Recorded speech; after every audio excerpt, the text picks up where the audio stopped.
G, may mga nagtatanong sa akin kung paano daw ba pumili ng tamang kaibigan na sasamahan.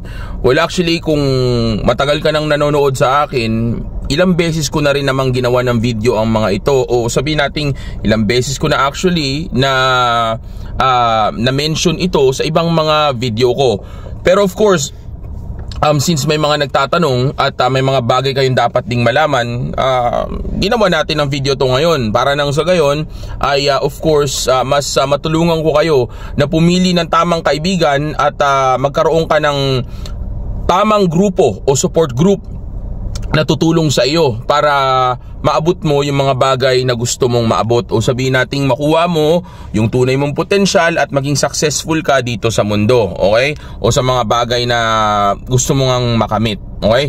So, alam ko naman na matagal na ninyong naririnig sa akin na ang mga tao o kaibigan na dapat na pinipili mo na sinasamahan ay yung mga tao na yung interest nila ay katulad ng interest mo. So kung interesado ka maging successful, yumaman at maabot yung tunay mong potensyal, mag-workout o ayusin yung sarili mo, o kung interesado ka sa self-improvement, then dapat yung mga kaibigan na sasamahan mo ay ganun din sila. Para nang sa gayon ay mamotivate nyo ang isa't isa o matulungan nyo ang isa't isa na maabot ninyo yung mga individual goals ninyo, and also at the same time yung group goal na rin ninyo, o yung mga goal ninyo o yung goals ninyo sa buhay. Okay, dahil kung pare-pareho kayo ng mga bagay na gustong maabot, then of course panigurado yung mga pag-uusapan ninyo palagi, yung mga gagawin ninyo palagi, o yung interest ninyo ay palaging iisa. So ang mangyayari niyan, of course, kung iisa lang ang goal ninyo at nagtutulungan kayo palagi, mas mapapadali nito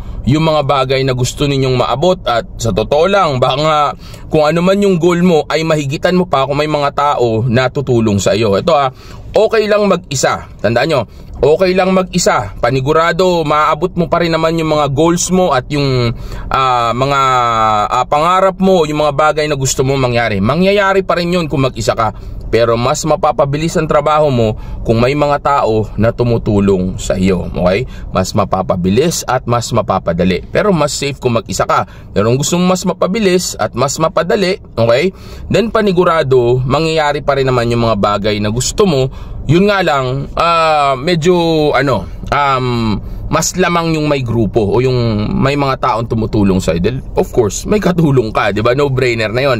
Pero ang isang bagay na gusto kong matutunan din ninyo pagdating sa pagpili ng kaibigan ay of course, kapag ka namimili ka ng kaibigan, make sure na hindi lang basta iisa yung o pareho kayo ng interest na gusto nito, okay? Kundi sabihin na nating meron din siyang silbi o meron din siyang sinabi. Hindi dahil gagamitin mo siya, kundi dahil para maging asset siya o maging plus siya sa ninyo, sa samahan ninyo o sa buhay mo. Dahil kung meron siyang sinabi o marami siyang kayang gawin, o sabihin na nating maganda ang ugali nito o meron siyang plus na maipoprovide sa buhay mo o sa grupo ninyo, then paniguradong of course magiging advantage ito sa mga bagay na ginagawa mo o sa buhay mo dahil may maitutulong siya. Okay, so kung ang tao na ito ay isang milyonaryo din katulad mo o milyonaryo, then pwede siyang makatulong sa iyo sa mga brilliant ideas mo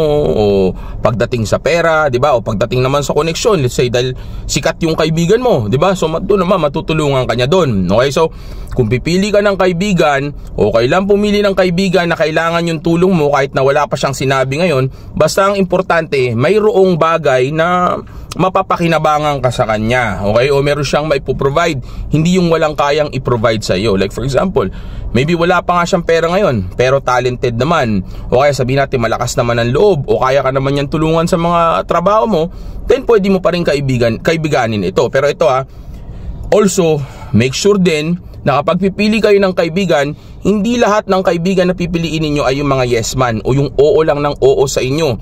Dahil hindi sa lahat ng oras tama ang mga naiisip o yung naisip mong idea o desisyon ay hindi palaging yun yung pinaka-best. Maaring tama din, okay?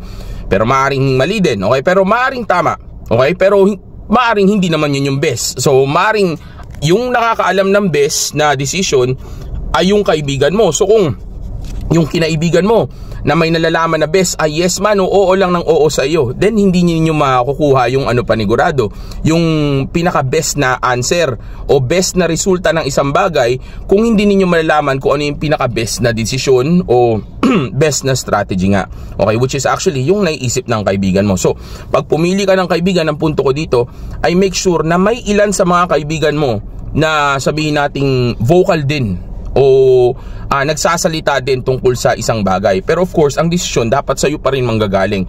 Pero gusto ko na kumuha ka ng mga kaibigan na hindi oo ng oo sa iyo, o yung tipo ng mga kaibigan na kahit paano ay nagbibigay din ng insights nila o mga nalalaman nila, para nang sa gayon hindi lang ikaw yung natututo. Dahil tanda mo to, kung ikaw ang pinakamatalino sa isang grupo o sa isang kwarto, ibig sabihin nasa maling kwarto ka. Okay, dahil kung ikaw ang pinakamatalino doon, then ibig sabihin sila lang ang matututo sa iyo. Pero yung mga tao sa paligid mo, wala kang matututunan doon. So, importante na yes, submitted sa iyo ang mga kaibigan mo dahil ikaw ang alpha. Pero napaka-importante din na kahit paano ay nagagawa mong balansihin yung relasyon ninyo o yung friendship ninyo, na kung saan ay kaya pa rin niyang magsalita o hindi siya ma-intimidate sa iyo para sabihin sa iyo kung ano yung mas tama, o pigilan ka sa mga mali mong desisyon, di ba? Pagka, let's say, dahil sa bisyo, sa pera, o sa pwede magpahamak sa iyo, di ba? At least nagsasalita siya, hindi yung oo lang siya ng oo, na hanggang sa dumating yung araw na pwedeng ikapahamak mo pa dahil lang nag-agree siya. Okay, kumbaga, baka dumating yung time, maghanap ka ng second opinion para lang pagdesisyonan ng isang bagay.